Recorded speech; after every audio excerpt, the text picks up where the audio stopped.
नमस्कार, मैं अनिश कुमार स्वागत करता हूं आपके अपने यूट्यूब चैनल स्टडी पॉइंट 11 में। एसएससी जीडी 2024 नई भर्ती यानी 2023 में आयोजित एसएससी जीडी परीक्षा के कुल 76 शिफ्ट का प्रश्न पत्र का हल इस वीडियो में हम लोग देखेंगे। आज है वीडियो नंबर 33 मेरे भाई। इससे पहले हम लोग 32 वीडियो कर चुके हैं, तो जो भी मेरे भाई नए चैनल पर जुड़े हैं वो जाकर एक बार उन सारे वीडियो को प्लेलिस्ट से देख सकते हैं, ठीक है। और आज का हमारा वीडियो रहने वाला है 25 जनवरी 2023 के फर्स्ट शिफ्ट में पूछे गए प्रश्न को ऑफिशियल पेपर के साथ हम लोग शानदार तरीका से डिस्कशन करते हुए देखेंगे, ठीक है। तो पूरा डिटेल्स में देखने वाले हैं, तो समय थोड़ा लंबा लगेगा, ठीक है। तो आप लोग घबराइए मत, आप ही के लिए ये सारा कराया जा रहा है और आपके पेपर में डायरेक्ट यहाँ से प्रश्न पूछे जाएंगे। तो मेरे भाई चैनल पे नए हो तो चैनल को सब्सक्राइब कर लो, बेल आइकन दबा लो और टेलीग्राम चैनल से भी जुड़ जाओ। वीडियो के डिस्क्रिप्शन में लिंक मिल जाएगा। चलो देखा जाए पहला प्रश्न क्या पूछा गया है। मजा लेके चल जाता है, सब्सक्राइब करता ही नहीं है। करिए सब्सक्राइब, सब्सक्राइब करिए चैनल को, एकदम लाल बटन दबाइए, एकदम कर दीजिए सब्सक्राइब। निम्नलिखित में से कौन सा वृक्ष शंकुधारी वनों में पाया जाता है? देखो मेरे भाई, शंकुधारी वनों में पाया जाने वाला वृक्ष है किक्कर है। और एक किक्कर जो है मेरे भाई, यह किस परिवार से संबंधित है? तो याद रखना, बबूल, लिखते चलते हैं, नीलोटी का ध्यान में रखिएगा, ठीक है। चीड़ आपको दिख रहा है ऑप्शन नंबर 2 में, यह पिनासी परिवार से संबंध रखता है। कौन सा परिवार मेरे भाई? पिनासी परिवार। सागवान जो है यह किस परिवार से संबंधित है? तो लैमियासी परिवार से संबंधित है। लैमियासी परिवार से संबंधित है सागवान। सुंदरी, सुंदरी आपका हो जाएगा मालवेसी। किससे संबंधित है? तो मालवेसी परिवार से संबंधित है सुंदरी, ये भी आपको ध्यान में रखना है। आइए देखते हैं अगले प्रश्न को। सिंथेटिक उर्वरकों के अत्यधिक उपयोग से क्या होता है? देखो मेरे भाई, जो कृत्रिम उर्वरक है, कृत्रिम उर्वरक है, मानव के द्वारा बनाया गया उर्वरक है, खाद है, उसका ज़्यादा उपयोग करने से क्या होता है? तो मुद्रा का निम्नीकरण हो जाता है मेरे भाई, याद रखना, ठीक है। यानी ये जो मृदा है, यहाँ अब पहले जितना अनाज का उत्पादन नहीं किया जा सकता है, ध्यान रखिएगा मेरे भाई। अगर ज़्यादा आप सिंथेटिक उर्वरक यानी कृत्रिम उर्वरक का इस्तेमाल करते हैं उस मिट्टी पे, तो इसका सही उत्तर होगा ऑप्शन नंबर 2, मृदा का निम्नीकरण। देखो मेरे भाई, ये मृदा का निम्नीकरण किससे कहते हैं ये भी आपको ध्यान में रखना है। तो समय के साथ मिट्टी की गुणवत्ता जो होती है उसमें अगर गिरावट आती है, क्या आती है? गिरावट आती है, तो उसे मृदा क्षरण भी बोल सकते हैं या फिर मृदा निम्नीकरण भी बोलते हैं, याद रखना मेरे भाई, ठीक है। तो इसका राइट आंसर ऑप्शन नंबर 2 हो जाएगा। अगला प्रश्न पूछा गया, हाइड्रोजन के बाह्यतम कोश में इलेक्ट्रॉनों की संख्या कितनी होती है? बिल्कुल आसान सा सवाल है मेरे भाई, ठीक है। तो इसका सही उत्तर हो जाएगा 7, राइट आंसर हो जाएगा 7। तो हाइड्रोजन के बाह्यतम कोश में इलेक्ट्रॉनों की संख्या कितनी होती है? 7 होती है। देखो मेरे भाई, हाइड्रोजन ग्रुप किसको बोलते हैं? तो ग्रुप 17 को बोलते हैं, ठीक है। यानी ग्रुप 17 में जितने भी तत्व हैं उनको हाइड्रोजन बोला जाता है, याद रखिएगा, ठीक है। अच्छा, कौन कौन तत्व है चलो लिख देते हैं, याद रखना मेरे भाई। फ्लोरीन याद रखना, ठीक है। उसके बाद क्लोरीन याद रखना है। उसके बाद ब्रोमीन, आयोडीन, और याद रखना है एटी, यानी एटी से क्या हो जाएगा? स्टैटिन हो जाएगा मेरे भाई, ठीक है। तो फ्लोरीन, क्लोरीन, ब्रोमीन, आयोडीन और स्टैटिन आपका हो जाएगा हाइड्रोजन तत्व, याद रखना है, ठीक है। कुल किस ग्रुप में आते हैं? तो ग्रुप 17 में आते हैं। और उनके बाह्यतम कोश में कितने इलेक्ट्रॉन होते हैं? तो 7 होते हैं। अब आइए अगले प्रश्न पे।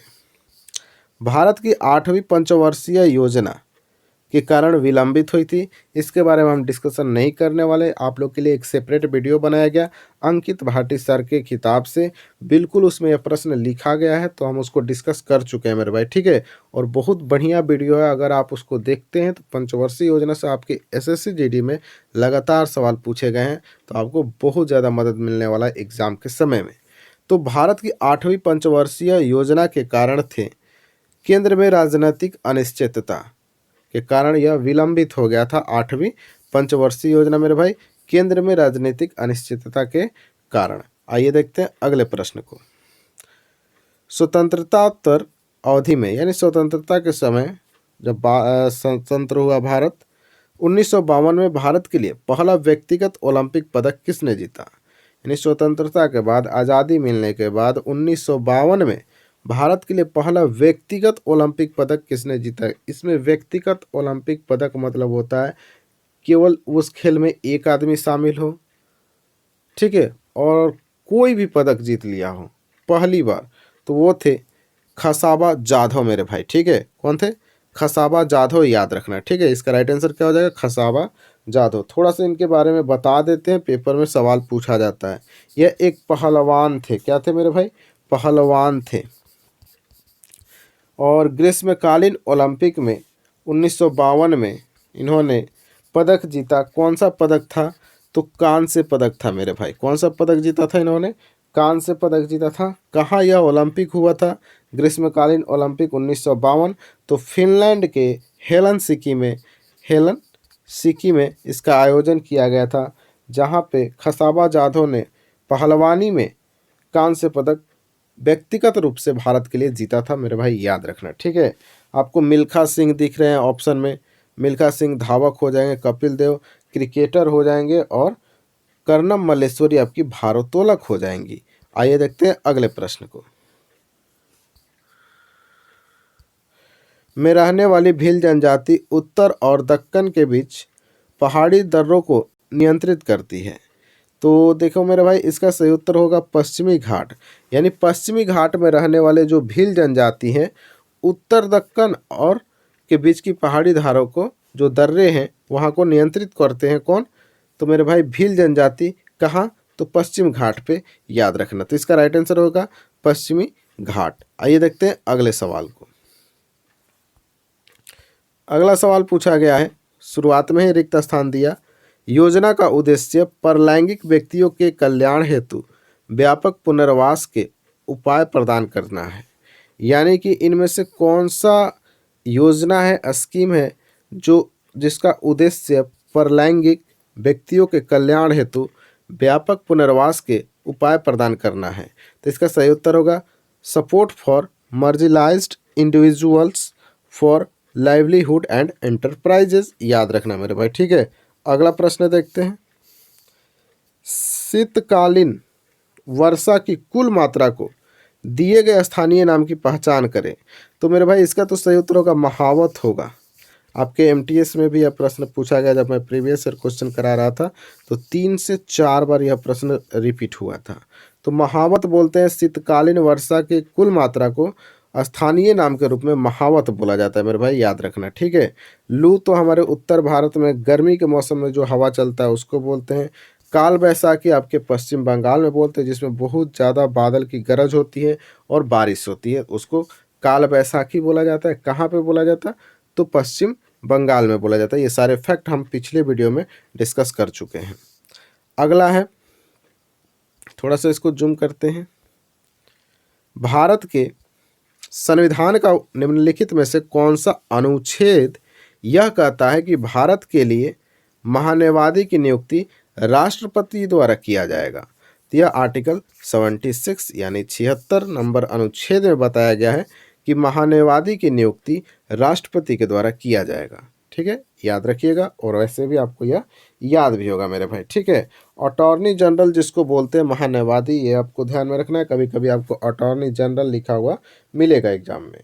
देखो मेरे भाई, सर्वोच्च कानून अधिकारी होता है हमारा अटॉर्नी जनरल, याद रखना। महान्यायवादी जो है हमारा सर्वोच्च कानूनी अधिकारी होता है। आपको ऑप्शन में दिख रहा होगा 123 नंबर का अनुच्छेद। इसमें क्या है मेरे भाई?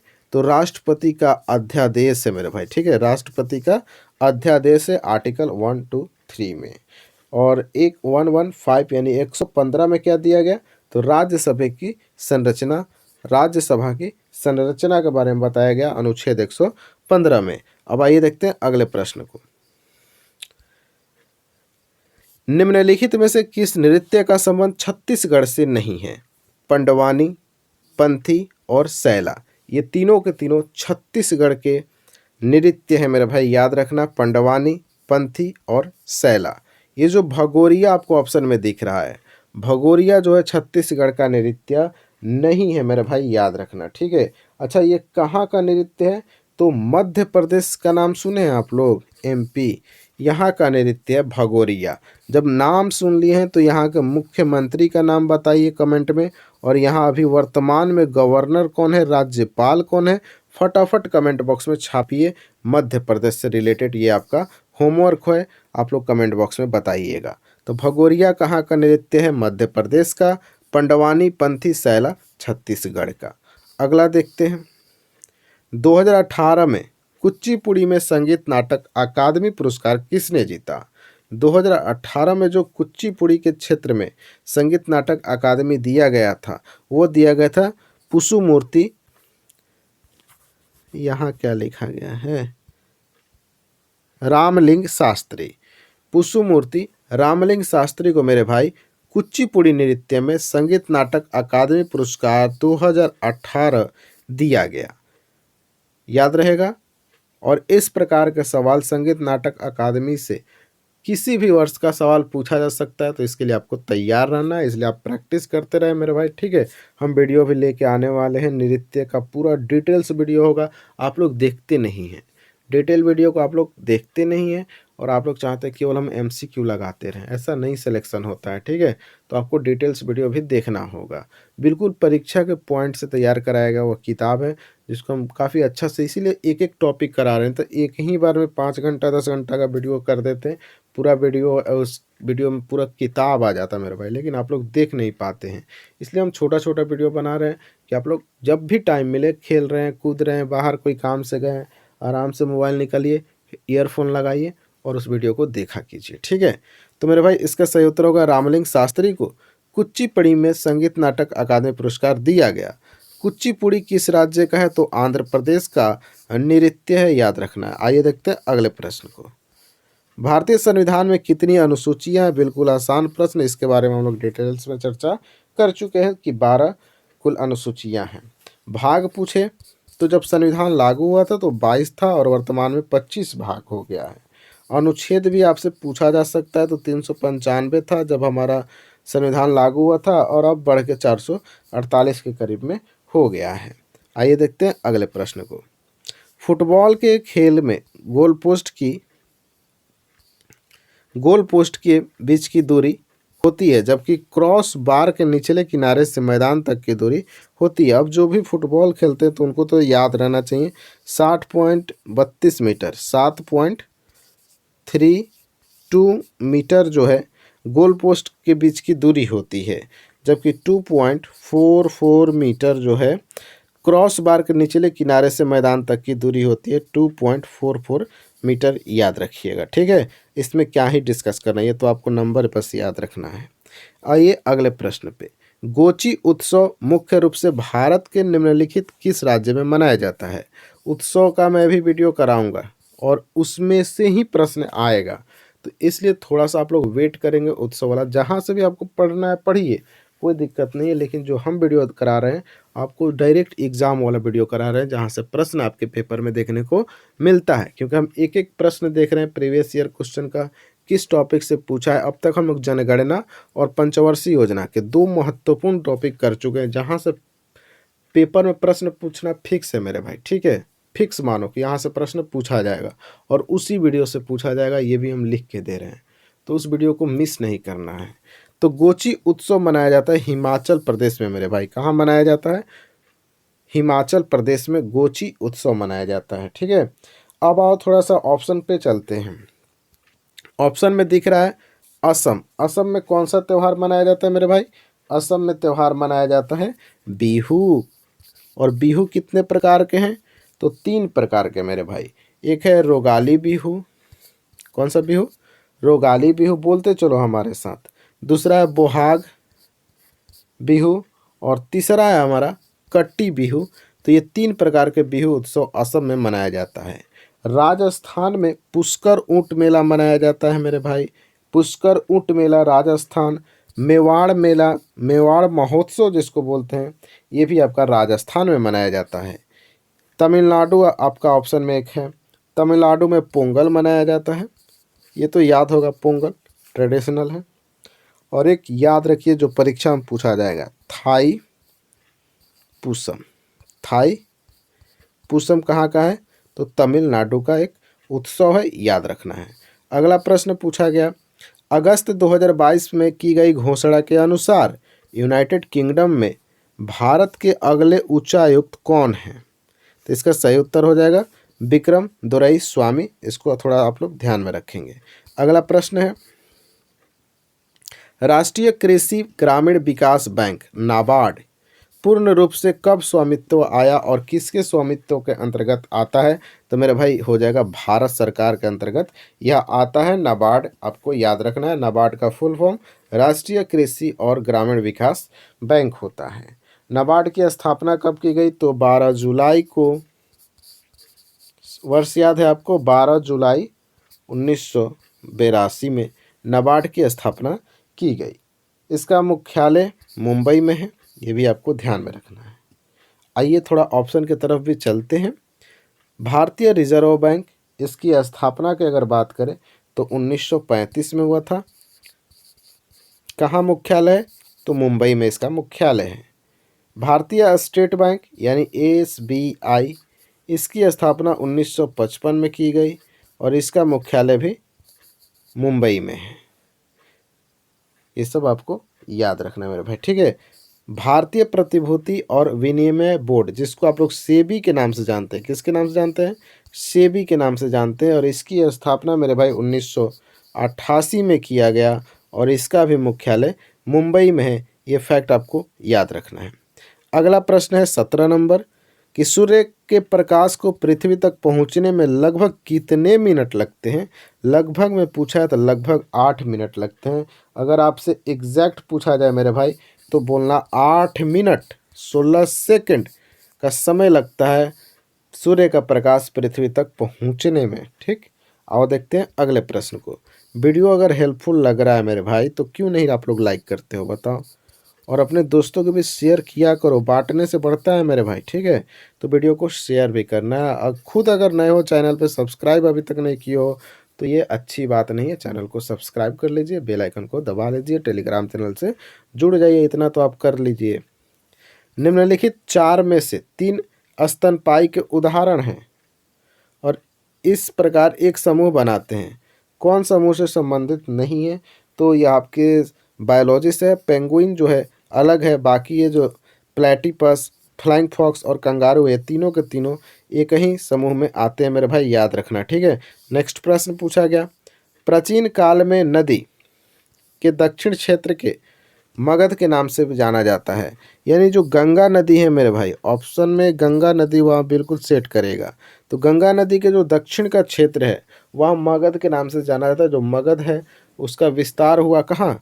तो गंगा नदी के दक्षिणी क्षेत्र में मेरे भाई, याद रखना। राइट आंसर ऑप्शन नंबर 3 हो जाएगा। आज का हमारा अंतिम प्रश्न, जो कि मैं बार बार बोलता हूँ कि SSC के द्वारा ऐसे प्रश्न नहीं उठाने चाहिए। देखते हैं क्या सवाल पूछा गया। किस राजनीतिक नेता ने जून 2022 में त्रिपुरा जुबराजनगर निर्वाचन क्षेत्र से उपचुनाव जीता? तो उपचुनाव जीता है मलिना देवनाथ मेरे भाई। थोड़ा सा नोट कर लो कॉपी में, सवाल पूछा जा सकता है, ठीक है।